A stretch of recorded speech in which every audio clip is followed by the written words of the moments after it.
നിനക്കായി മാത്രം ഭാഗം 26. ആരാ? വൈഗ ഫോണിൽ സംസാരിച്ച് ഫോൺ വെച്ചപ്പോൾ തന്നെ എല്ലാവരും അവളെ നോക്കി ഒരുപോലെ ചോദിച്ചു. എൻ്റെ ഒരു ഫ്രണ്ടാണച്ചാ, അവൻ ഇങ്ങോട്ട് വരുന്നുണ്ടെന്ന്. അവളത് വൈശാഖിൻ്റെ മുഖത്ത് നോക്കിയാണ് പറഞ്ഞത്. അവൻ അവളെയും ഒന്ന് സൂക്ഷിച്ചു നോക്കി. അതെന്തിനാ ഇപ്പോൾ ഇങ്ങോട്ട് വരുന്നത്? അത് എൻ്റെ ഒരു സാധനം അവൻ്റെ കയ്യിലുണ്ട്, അത് തരാൻ വേണ്ടി വരുന്നതാണ്. വൈഗ പറഞ്ഞതും അച്ഛനൊന്ന് കനപ്പിച്ച് മൂളി. വൈഗ വീണ്ടും അരിമതിലിൽ ആരെയോ കാത്തുന്ന പോലെ ഇരുന്നു. എല്ലാവരും അങ്ങനെ തന്നെ.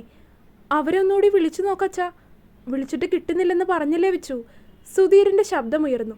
അത് കേട്ടതും വൈശാഖ് പിന്നെയൊന്നും ചോദിച്ചില്ല. സമയം വീണ്ടും കടന്നുപോയി. കുറച്ചു കഴിഞ്ഞതും ഒരു കാറ് അവരുടെ വീട്ടുമുറ്റത്ത് വന്നു നിന്നു. എല്ലാവരും അത് പണിക്കരുടെ കാറാണെന്ന് കരുതി ആവേശത്തോടെ പുറത്തേക്കിറങ്ങി. പക്ഷേ ദൂരെ നിന്ന് തന്നെ വരുന്നത് ഹരിയുടെ കാറാണെന്ന് വൈഗയ്ക്ക് മനസ്സിലായിരുന്നു. അവൾ ആവേശത്തോടെ തന്നെ അങ്ങോട്ട് നോക്കി നിൽക്കുകയായിരുന്നു.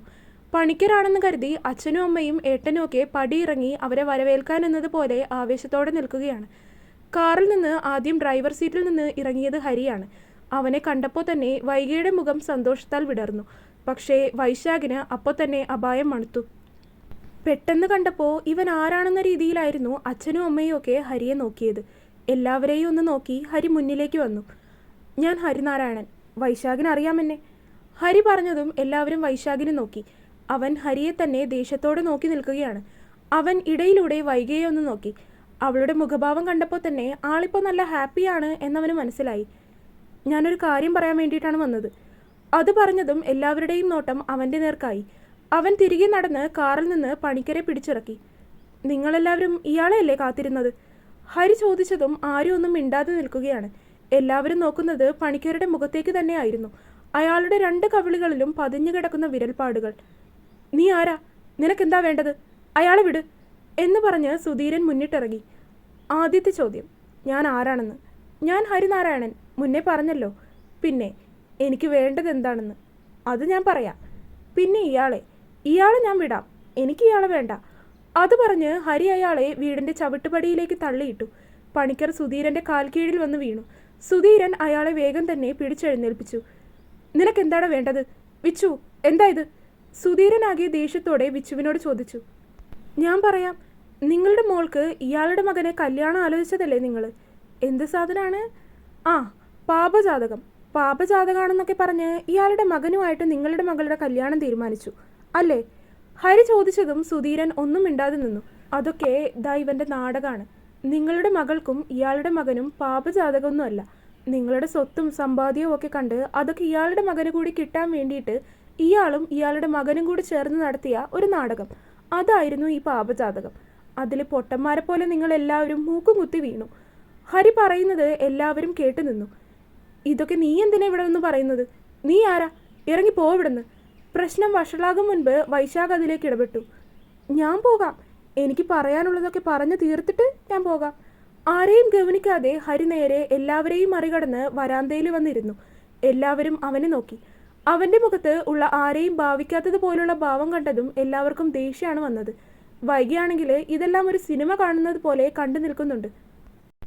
നിന്നെപ്പോലുള്ളവരോടൊക്കെ എങ്ങനെ പെരുമാറണമെന്ന് ചന്ദ്രോത്ത് സുധീരൻ അറിയാൻ വയ്യാഞ്ഞിട്ടല്ല. പക്ഷേ വീട്ടിൽ കയറി വന്നവരോട് അപമര്യാദയായി പെരുമാറിയുള്ള ശീലം ചന്ദ്രോത്ത് ആർക്കുമില്ല. അതുകൊണ്ടാണ് ഞാൻ അടങ്ങി നിൽക്കുന്നത്. ഹരി പക്ഷേ ഇതൊന്നും കാര്യമാക്കാതെ ഇരിക്കുകയാണ്. ഞാനൊരു കാര്യം കൂടി പറഞ്ഞിട്ട് പോകാം. വൈഗ, അവൻ അങ്ങനെ പറഞ്ഞപ്പോൾ തന്നെ എല്ലാവരുടെയും നോട്ടം അവളുടെ നേർക്കായി. ഞാനും വൈഗയും തമ്മിൽ പ്രണയത്തിലാണ്. ഇന്നും ഇന്നലെയൊന്നും തുടങ്ങിയതല്ല, 5 വർഷത്തോളമായി. ഇങ്ങനെ ഒരു പ്രശ്നം ഇവിടെ ഉണ്ടെന്ന് അറിഞ്ഞത് കൊണ്ട് മാത്രമാണ് ഞാനിങ്ങനെ ഇവിടെ വന്ന് ഇങ്ങനെയൊക്കെ പറഞ്ഞത്. അല്ലാതെ മനഃപൂർവ്വം ഒരു പ്രശ്നം ഉണ്ടാക്കാൻ ഞാൻ ആഗ്രഹിക്കുന്നില്ല. നിമിഷ നേരം കൊണ്ട് എല്ലാവരുടെയും നോട്ടം വൈഗയുടെ നേർക്കായി. ഇതിൻ്റെ പേരിൽ ഇനി അവളെ ഒന്നും ചെയ്യരുത്. അവളെ ഞാൻ നോക്കിക്കോളാം. ഇതിൽ കൂടുതൽ പറഞ്ഞു മനസ്സിലാക്കാനൊന്നും എനിക്കറിയില്ല. ഹരി വൈഗയെ നോക്കി പറഞ്ഞു. അവളുടെ കണ്ണൊന്നും നിറഞ്ഞിട്ടുണ്ട്. അവൻ അവളെ നോക്കി കണ്ണ് ചിമ്മി ഒന്നുമില്ല എന്ന് കാണിച്ചു. ആരും ഒന്നും മിണ്ടുന്നില്ല എന്ന് കണ്ടതും ഹരി പിന്നെ ഒന്നും മിണ്ടിയില്ല. അത് പറഞ്ഞു കഴിഞ്ഞ് പുറത്തേക്ക് പോകാൻ എഴുന്നേറ്റപ്പോൾ തന്നെ പിന്നിൽ നിന്ന് വൈശാഖിൻ്റെ ശബ്ദം ഉയർന്നിരുന്നു. അവളെ വേറെ ആർക്ക് വിവാഹം ചെയ്തു കൊടുത്താലും നിനക്ക് വിവാഹം ചെയ്ത് തരില്ല. അവൻ അങ്ങനെ പറഞ്ഞതും ഹരി അവിടെ തന്നെ നിന്നു. അവന് നേരെ തിരിഞ്ഞു. ഇതിനുള്ള ഉത്തരം ഒരു തവണ ഞാൻ പറഞ്ഞു കഴിഞ്ഞതാണ് നിന്നോട്. ഇനിയും ഞാനത് പറയുന്നില്ല. അത് പറയുമ്പോൾ ഹരിയുടെ ശബ്ദം ഒന്ന് കനത്തു. വൈശാഖ് ഒന്ന് പിന്നിലേക്ക് അഞ്ഞു. ബാക്കി നിങ്ങൾക്ക് ചോദിക്കാനുള്ളതൊക്കെ വൈഗയോട് ചോദിക്കാം. പക്ഷേ അവളെ ഈ പേരിൽ എന്തെങ്കിലും ചെയ്താൽ. വൈശാഖിനെ താക്കീത് ചെയ്തുകൊണ്ടാണ് ഹരി അവിടെ നിന്ന് ഇറങ്ങിയത്. അവൻ്റെ കാറ് ചന്ദ്രോത്ത് തറവാടിന് മുന്നിൽ നിന്ന് ഇറങ്ങിയപ്പോൾ തന്നെ എല്ലാവരുടെയും നോട്ടം വൈഗയുടെ നേർക്കെത്തി നിന്നിരുന്നു. പക്ഷേ എല്ലാവരെയും ഞെട്ടിച്ചുകൊണ്ടുള്ള പെരുമാറ്റമായിരുന്നു അവളുടേത്. അല്ലെങ്കിൽ എന്തെങ്കിലും ഒരു ചെറിയ കാര്യം ഉണ്ടെങ്കിൽ പോലും കരയുകയും തലകുനിച്ച് പതുങ്ങി നിൽക്കുകയും ചെയ്യുന്ന സ്വഭാവമുള്ള ആളാണ് വൈഗ. പക്ഷേ ഇന്ന് ഇത്രയും വലിയൊരു പ്രശ്നമായിരുന്നിട്ട് കൂടി അതൊന്നും കാര്യമാക്കാതെ അവൾ എല്ലാവരെയും നോക്കി തല ഉയർത്തി തന്നെ നിൽക്കുകയായിരുന്നു. അതിനു മുന്നേ സുധീരൻ പണിക്കർക്ക് നേരെ ഒന്ന് തിരിഞ്ഞു. അയാളുടെ കരണം പുകച്ചൊരെണ്ണം കൊടുത്തു. ഹരി മുന്നേ കൊടുത്തിരുന്നതും ഇപ്പോൾ സുധീരൻ്റെ കയ്യിൽ നിന്നുള്ളത് കൂടി ആയപ്പോൾ അയാളുടെ വായിൽ നിന്ന് രക്തം ഒഴുകിയിറങ്ങി. ഇനി നീ പടി ചവിട്ടിപ്പോരുത്, സുധീരൻ അയാളെ താക്കീത് ചെയ്തു. രാജാ, ഇവനെ പിടിച്ച് പുറത്തേക്കിട് എന്ന് കൽപ്പന പോലെ സുധീരൻ പറഞ്ഞതും ഒരു തണ്ടും തടിയുള്ള ആൾ വന്ന് അയാളെ പൂ പോലെ എടുത്ത് പുറത്തേക്കെറിഞ്ഞു. വൈഗ ഇതെല്ലാം കണ്ടു നിന്നതല്ലാതെ ഒന്നും മിണ്ടിയില്ല. അവളാകെ കൂളായിട്ടായിരുന്നു നിന്നിരുന്നത്, ആരെയും ഗൗനിക്കാത്ത രീതിയിൽ. അധികം വൈകാതെ എല്ലാവരുടെയും ശ്രദ്ധ തിരികെ അവളുടെ നേർക്ക് തന്നെ തിരിഞ്ഞിരുന്നു. അവൻ പറഞ്ഞിട്ട് പോയതൊക്കെ സത്യമാണോ?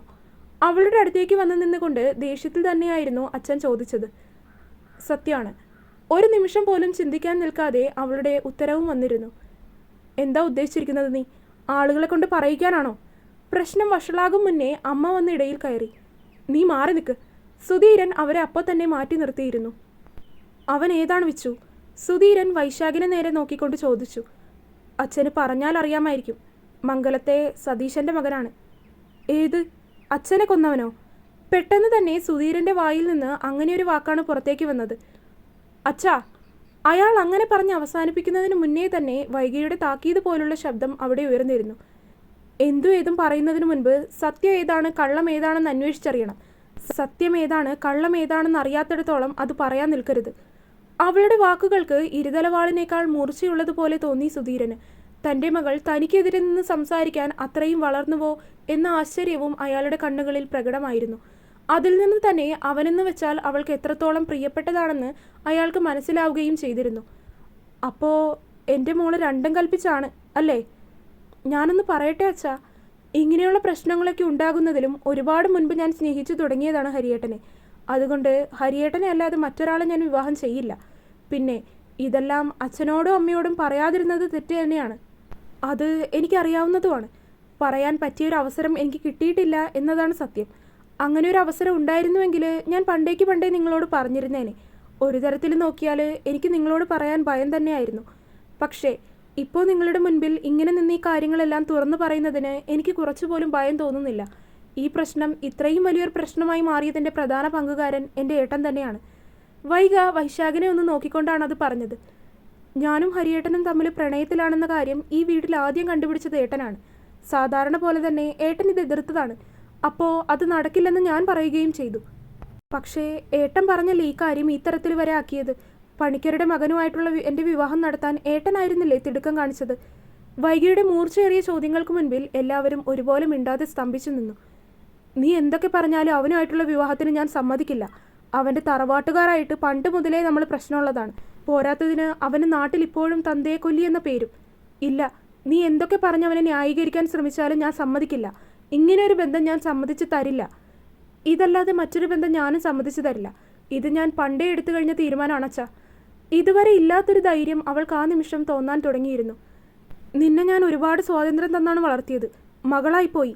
അല്ലെങ്കിൽ ഇപ്പോൾ എൻ്റെ മുന്നിൽ ഇങ്ങനെ നിന്ന് പറയാൻ നീ ഉണ്ടാവില്ലായിരുന്നു. സുധീരൻ അവൾക്ക് നേരെ വിരൽ ചൂണ്ടി. എന്ത് സ്വാതന്ത്ര്യമാണ് അച്ഛാ? ഇന്നുവരെ ഞാൻ പഠിച്ചതും വളർന്നതും എന്തിന് ഒരു ഡ്രസ്സ് എടുക്കുന്നത് പോലും നിങ്ങളുടെയൊക്കെ ഇഷ്ടത്തിനനുസരിച്ചാണ്. അങ്ങനെയുള്ളത് ഒരിക്കലും സ്വാതന്ത്ര്യമല്ല അച്ഛാ. പിന്നെ വിവാഹം. ഒരാളെ വിവാഹം ചെയ്തു കഴിഞ്ഞാൽ അയാളുടെ കൂടെ പിന്നീടുള്ള ജീവിതകാലം മുഴുവൻ ജീവിക്കേണ്ടത് ഞാനാണച്ഛാ. ആ ഒരു കാര്യത്തിൽ അച്ഛനും അമ്മയും ഏട്ടനും ഒക്കെ തീരുമാനം എടുക്കുന്നതിലും നല്ലത് ഞാൻ തന്നെ എടുക്കുന്നതല്ലേ? ആദ്യം പറഞ്ഞു തുടങ്ങിയത് ഗൗരവത്തിലായിരുന്നുവെങ്കിലും ഒടുക്കമായപ്പോൾ അവളുടെ ശബ്ദം ഒന്നിടറിപ്പോയിരുന്നു. അച്ഛൻ്റെയും അമ്മയുടെയും ഏട്ടൻ്റെയും ഒക്കെ ആശീർവാദത്തോടെയും അനുഗ്രഹത്തോടെയും ഹരിയേട്ടനെ വിവാഹം ചെയ്യണം എന്നതാണ് എൻ്റെ ആഗ്രഹം. ഇനി അതിന് പറ്റിയില്ല എന്നാണെങ്കിലും എന്ത് ചെയ്യണമെന്ന് ഞാൻ മുൻപേ തീരുമാനിച്ചു വെച്ചിട്ടുണ്ട്. അത് പറഞ്ഞ് വൈഗ അകത്തേക്ക് കയറിപ്പോയിരുന്നു. അവൾ അകത്തേക്ക് പോയപ്പോൾ തന്നെ സുധീരൻ വൈശാഖിനെ നോക്കി. നിനക്കിതൊക്കെ നേരത്തെ അറിയുമായിരുന്നോ? സുധീരൻ അവനെ നോക്കി കണ്ണു ചുരുക്കി. അവൻ അറിയാമെന്ന രീതിയിലൊന്ന് തലയാട്ടി. എങ്കിൽ അത് പറഞ്ഞ് അവളെ തിരുത്താൻ നോക്കാതെ അതിനെതിരെ അവളെ വിവാഹം കഴിപ്പിച്ച് അയക്കാൻ നോക്കുന്നൊരു വിഡ്ഢിയായി പോയല്ലോ നീ. സുധീരൻ അവനെ നോക്കി പല്ല് കടിച്ചു. ഞാൻ പറഞ്ഞതാണച്ഛാ. പക്ഷേ ഇപ്പോൾ അവൾ പറഞ്ഞത് കണ്ടില്ലേ? അച്ഛന് തോന്നുന്നുണ്ടോ അവൾ അവനെ മറന്ന് മറ്റൊരു വിവാഹത്തിന് സമ്മതിക്കുമെന്ന്? സമ്മതിപ്പിക്കണം. ഒരു തവണയെങ്കിലും ഒരു തവണ മംഗലത്തുകാരുടെ മുൻപിൽ ജയിക്കണം എനിക്ക്. അവൻ സതീശനുണ്ടായ കാലത്ത് പറ്റിയില്ല. ഇപ്പോൾ അവൻ്റെ മകനെങ്കിൽ അങ്ങനെ. സുധീരൻ്റെ കണ്ണ് ചുരുങ്ങി. വൈശാഖിൻ്റെ കണ്ണുകളിലും കൗശലത്തോട് ചുരുങ്ങി. അവൻ്റെ ഉള്ളിലും ഒരു തവണ ഹരിയെ തോൽപ്പിക്കാനാവും എന്നൊരു ചിന്ത നിറഞ്ഞു. നിനക്കെന്താടി പേടിയൊന്നുമില്ലായിരുന്നോ? മുകളിൽ മുറിയിലിരുന്ന് ഹരിയോട് സംസാരിക്കുകയായിരുന്നു വൈഗ. അവളുടെ ചുണ്ടിൽ നിറഞ്ഞ പുഞ്ചിരി തന്നെയായിരുന്നു. ഇല്ല, എനിക്കുറപ്പായിരുന്നു എൻ്റെ ഹരിയേട്ടൻ വരുമെന്ന്. അവളുടെ ശബ്ദത്തിൽ നിന്ന് തന്നെ അവളുടെ ആകാംക്ഷ വ്യക്തമായിരുന്നു.